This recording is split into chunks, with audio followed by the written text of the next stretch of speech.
In March, I made $22,000 in one poker session. Wow, what a spot for Cable A. 21,000. That's $5,200 an hour, the biggest win of my life. But here's the twist. That session didn't make me a better player. I actually think it made me worse. But all I know is, I'm not thinking clearly. I don't believe in math.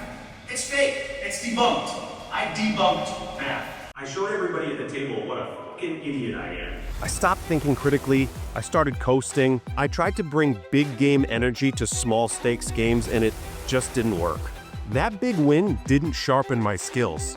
If anything, it just seduced my ego, which makes sense because go look back at that vlog and you'll see there's no skill in what I did to make money. I was getting money in with premiums and getting called with questionable hands.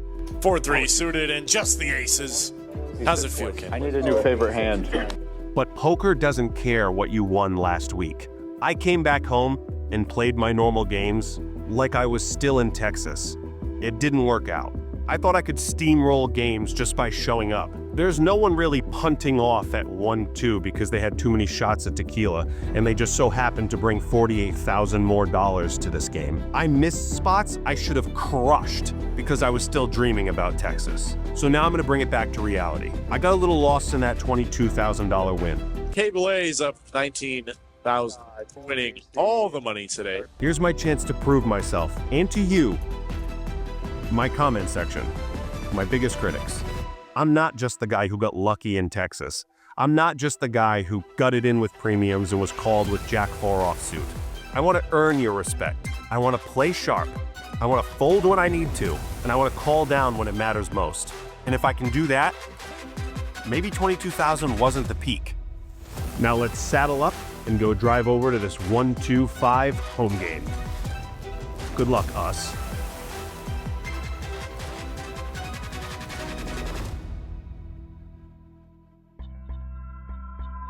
All right, time to show off the skills. I'm not just gonna be handed every pot here. First hand, we look down at pocket aces. Yes, let's fucking go!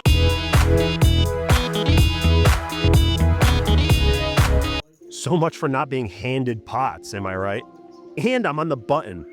There's an open at $10 from the kid to my right, and I make it 40. Everyone else folds, but the initial aggressor sticks around. And I get the cleanest, most dry board aces can ask for. Jack, deuce, 6, rainbow. He checks to me, and I feel like this is as good a time as any to check for deception. Queen on the turn, and now the $30 bet comes out. I just call. Not many rivers I'm scared of at this point. The 6 of hearts does pair the board, but how many 6s are in his 3-betting range? Actually, maybe a bunch. 6-7 suited, ace-6 suited, pocket 6s, whatever. He bets the river, $65. I can't be afraid of monsters in the closet, and I raise here for value. I make it 200. He tanks for a while. I fade the snap fold, so I gotta be good. He eventually calls. I show the aces, and he mucks, starting the session off great. I think my check on the flop may have gotten me paid there. Let me know in the comments. An orbit or two later, and we have another premium. Ace-King offsuit in the small blind, and our good old pal Dookie Bets opens to $15, and I have an easy 3-bet and make it 40. Should I have went larger? Perhaps mistake number 1. Dookie puts in the call, and we're out of position against this super pro. 8-5-2 rainbow. Should I pretend that I hit my 3-bet range? Should I check? I end up checking here out of position, and now Dookie takes the lead and bets about half pot. Checking the flop, perhaps mistake number 2? I decide to float here. Turn 9. I check again, which perhaps is just another mistake at this point, and Dookie keeps up the aggression and bets $120. I have ace high. I've been trying not to overvalue ace-king. It is a drawing hand, and I drew nothing. I'll pick a better spot. I let it go. Mistake number 4? When I asked what Dookie had here, he said, and I quote, "Some rocks are better left unturned." Then immediately said he turned top set. How am I supposed to win against these super pros? So sick. Then all of a sudden, those bad habits I picked up after Texas start to come through. I get overconfident, sticky, loose. Like this hand, where I call a pre-flop raise way too wide, hit top pair, and then I don't back down when I'm faced with 3 streets of aggression. I'm shown a set after being the biggest call station in the world, and obviously that's good. Or maybe even this hand, where I hit a pair on the river during a pot where nobody seems interested, and then when I'm re-raised on a wet and dynamic board, I make a shitty read and assume my buddy's trying to steal the pot. Yeah, your straight is good against my 3rd pair. What will you learn? What will you learn? That your actions have consequences! We are starting to lose it. We're a good couple hours in, and my bankroll app just said, "You've been playing for a little while. Why don't you get up and stretch? Maybe consider if the game is still good." Unfortunate part is that it's my game. So getting up and leaving, not really an option. However, taking a break and meditating is an option. I can literally meditate right through this app. Forced ambiance, clear your mind. Find the right headspace before you sit back down at the poker table in just 5 minutes. If you guys are interested in getting this app, use the QR code down at the bottom of the screen and use code KBELAY. You can get 1 month free of the Left Pocket Pro, which is all the stuff the app has to offer. All right, it's been 5 minutes. Let's get back in there and show them who's boss. All right, now that we're feeling recharged and refreshed, I'm glad to look down at Ace-Queen offsuit, and I opened at $10. There's a call to my left, and then there's a 3-bet to $60. Maybe a little light of a call again, but there is a difference between being tight and being nitty. I'll see a flop. And I'm pretty glad that I do when the board shows 4 queen deuce. I check out a position to the aggressor and he continues for $65. Right now, I'm putting him on 10s, jacks, or queens. Seeing as how I block queens, and he may have checked for deception with queens, I'm thinking more 10s or jacks. I decide to just call and spring a trap later. 7 on the turn changes nothing. If I was ahead before, I'm ahead now.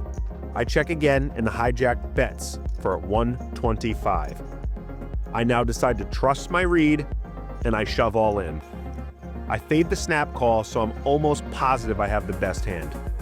Begging for a call, but it doesn't come. He mucks, and later he told me he did in fact have jacks. It was a good fold, sir. This next one I decide to call a $10 open with one of my favorite suited connectors, and we hit our draw right on the flop. Now a $30 c-bet from the initial aggressor is definitely worth a call, and wouldn't you know it, we don't even have to sweat it. We hit our flush right on the turn. Yes, let's fucking go!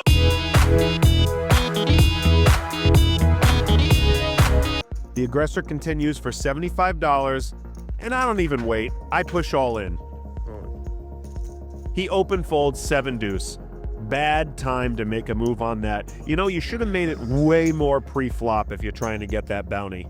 You can stop. Go ahead. No, dude, because then what? Then you have no reason to watch the vlog. I was gonna watch it.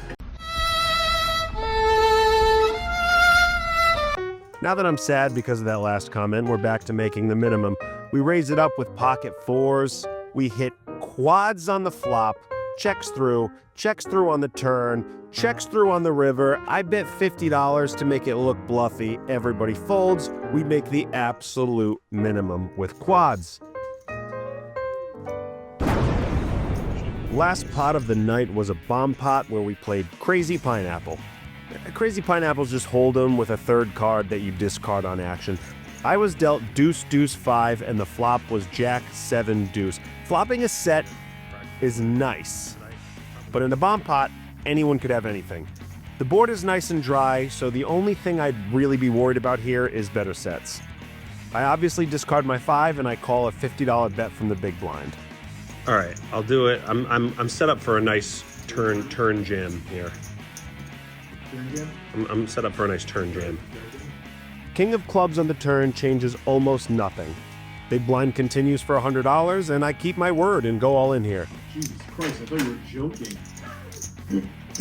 No, I wanted to milk you for at least another 100, which worked. He groans, but he ends up calling, asking for 3 rivers. I say let's go for it, and whatever he was looking for does not come because we scooped this last bomb pot of the night. So yeah, this session went better, but I'm still not where I want to be. That Texas game gave me a taste of something wild, but it also gave me some bad habits. I got used to premium hands, loose action, and people throwing money around like it was absolutely nothing. Gamble. 18 All in. 10. And that's just not how most poker works. When I'm here at home at my normal 1-2 game with real grinders and tougher spots, I have to unlearn the shortcuts and start sharpening my fundamentals again. And there's still a long way to go. But I'm in. I'm committed. And I'm taking you guys along for the ride. Thanks for watching. And if you've ever been humbled by this game, hit that like button, subscribe, and hit that bell notification. It really helps out the channel. And drop a nice comment. I'll see you on the next one.